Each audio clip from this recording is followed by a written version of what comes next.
Was I surprised by? I guess I can't. I'm never surprised by anything that I see with the communist movement. None of it. But I was very pleased, and I think this is the real big contribution to the book for a lot of Catholics, is that we were really able to pin down that Bella Dodd said that she attempted to infiltrate Catholic churches.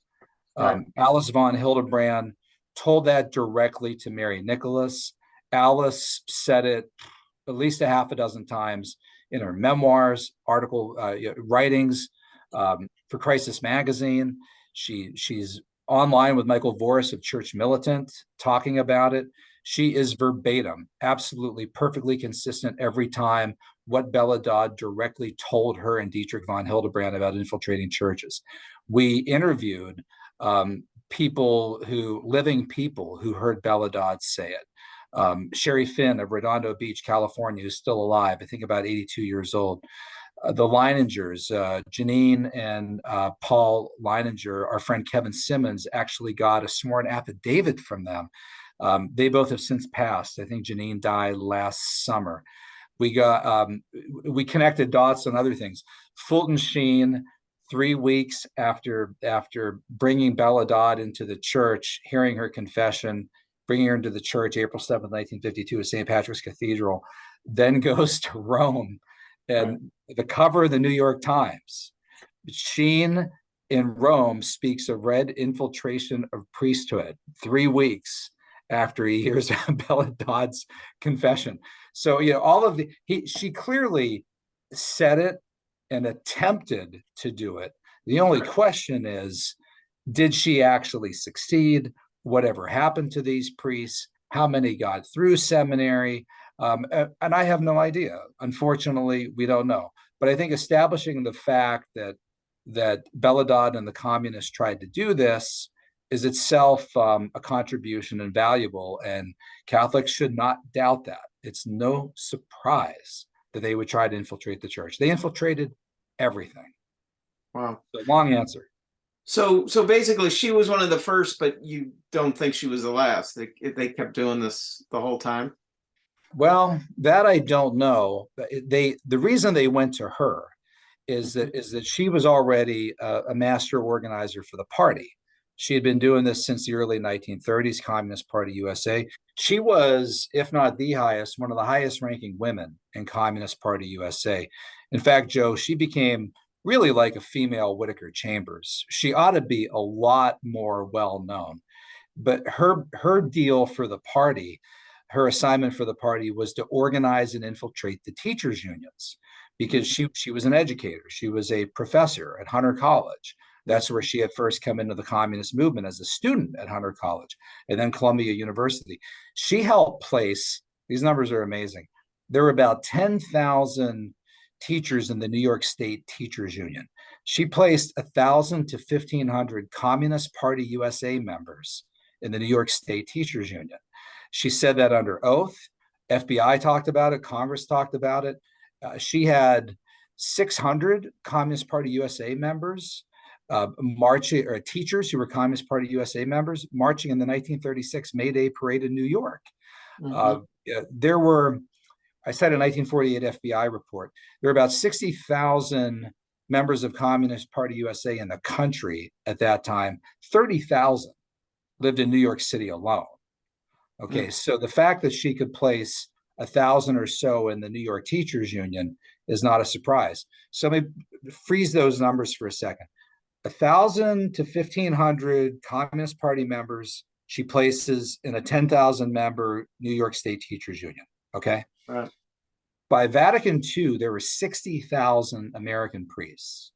So if the party would have went to her and said, hey, can you put 1,000 communist men in the Catholic priesthood? She would have thought, yeah, sure. Yes, comrade. Or at the very least, she would have said, I can try. And she was already involved with numerous front groups, infiltrating other unions, other groups. So at the very least, they would have tried. They would have tried. Now, how many of if they did attempt to do 1,000, how many got through seminary? I mean, that's got to be really low. I mean, rectors of seminaries evaluate you and decide if you're ready for the priesthood. And we quote Blessed Solanus Casey in the book, talking about, oh yeah, red infiltrators of the priesthood. Oh yeah, they're pretty easy to sniff out because they're very smart and very disciplined, but they're not very faithful. So, Right. so at some point, you don't become a Catholic priest by mailing in something or something through a Cracker Jack box. You're there for 6, 8, 10 years. That's a rigorous process. So I would think most infiltrators wouldn't have the faith, the stamina, the commitment, or would have been cleared to get through. Right. Um, Maybe some of them became believers, but were kind of religious left, socialists, social justice types who went on to get involved in things like liberation theology. That could have happened as well. So sorry to tell people that I can't answer the question, and neither did Bella Dodd, of whatever happened to them, because Bishop Sheen told her to not name names and to keep it secret. He knew it would be an enormous scandal. And she said to him, Joe, she said, I feel like I should enter the most penitential order on the planet and spend the rest of my life, Bishop Sheen, making reparation for my sins, for what I did. And he said, no, here's what I want you to do. I want you to go tell the world and warn the world about the dangers of communism. And that's what she did. That's what she did. Right. A Polish priest told me that, in Poland, guys would get kicked out of the seminary for drinking coffee. And I'm like, well, why would that be a big deal? And I talked to a priest who's our age from Poland. I said, why would they do that? And he said, oh, because the communists were the only ones who were able to get the coffee in Poland. And I was like, yeah. And we know, and we talk about this in the book, that the communists tried to infiltrate the Catholic Church in Poland. Every single country behind the Iron Curtain, they completely co-opted the Russian Orthodox Church. I mean, to right, this day, Patriarch Kirill is a major controversial figure because it is said that he blessed Putin's invasion of the Ukraine, and that Kirill came out of the KGB. They had the communists completely controlled the Russian Orthodox Church. And we talk about this too in the book. The communists tried their outstretched hand strategy to the Catholic Church through Earl Browder in the 1930s. Everyone knew about that. That wasn't secret. That wasn't a conspiracy. That was openly done. right. That was very well known. Everyone knew that the communists did that. Dorothy Day's Catholic Worker, God bless him, did a beautiful front page editorial on rejecting the outstretched hand and on why, even if the Catholic Worker and the communists agreed on some things like workers' rights and so forth, they couldn't find common ground, and they couldn't work together. As the Catholic Worker said, because you guys are materialists, you reject God, you reject our Savior Jesus Christ, you are atheists, and on and on and on, which is something that to this day, left-wing Catholics, including people like the Jesuit magazine America Magazine, which published in the summer of 2019 an article called "The Catholic Case for Communism." They need to realize you need to make these finer distinctions, dude. All right. They might be with you on certain issues, but that doesn't mean you should be a communist. All right. You disagree with them on major points. Your church has said that they're evil and satanic. So what if they agree with you on this workers' strike with a longshoreman? All right. Who cares? That's ridiculous. But anyway, yeah, I'm talking too much, probably. That's good. So where does this lead to you? What's your next project?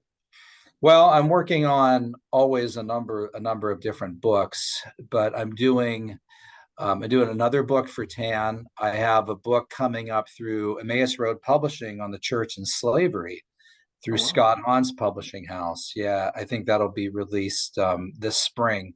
But I continue always to research these topics, talk about them. I teach at Grove City College in Grove City, Pennsylvania, and I'm about to start here in a week or two my annual course on Marxism. I teach a whole course on Marxism. So I'm always up to my eyeballs and all of this stuff. I could be writing probably 2 or 3 books a year on different things, crazy things that the communists did. But Right. the Bella Dodd story, it's as sad as it is and depressing as it is, this woman who infiltrated the church and described her battle against communism as a battle against Satan. It has a happy ending. Right. It has a redemptive ending, and through Fulton Sheen, she ended up becoming a devout Catholic and this courageous witness. To borrow from John Paul II, be not afraid, who was willing to stand up to these bullies who were threatening her life Right. after she left the party. She's a great story. It's sad that it's taken this long for a biography of her to be published. Right. Right. So from the Devil and Karl Marx, you don't think any of this stops? It just keeps going. Well, this is it's kind of a good question in terms of if there was an infiltration. Of course, I don't think you have to have a communist infiltration for all these bad things to have happened. But I think I think the bigger threat today is more the forces of what the late Pope Benedict XVI called the dictatorship of relativism. And a lot of the Marxists today in the West and in the United States have gone into areas of culture, gender, race. If you go to the successor to the Daily Worker, which was the house organ of Communist Party USA all those years, is People's World. And if you go to the About section of People's World, they have a call there, Joe, for what they call cultural workers. They're not looking for factory workers. They're not looking for coal miners in West Virginia. Those guys all voted for Trump, right? Right. They're not Right. they're not going for steel workers in my hometown of Pittsburgh, Pennsylvania. They're not up in your neck of the woods in Michigan. They're not going into Detroit looking for auto workers, right? They're looking for people out of the universities that can help them agitate on the cultural front, to help them find new victim groups, a new proletariat, whether on gender, race, some sort of cultural moral issue. So they've taken the fight from really the factory floor to the university classroom. And now it's much more difficult because it's much more messy. And I think Benedict XVI just said it well. It's this general zeitgeist of this dictatorship of relativism, with people blowing with the winds of the culture and the doctrines of the day. I think that's the big threat that we face. Hmm. Excellent. Well, thanks for doing what you do, Paul. I know you got another interview, but Happy New Year. And Yeah, same to thank you, you. Joe. Always good to talk to you. Thanks for all you do. Your writing is so good. Thanks It so really much. is. It really Thank you, is. Paul. All right. Well, take care. You too, Sorry I brother. was late. No Okay. problem. God bless. Thank you. Okay. You too. God bless. All right. Bye bye.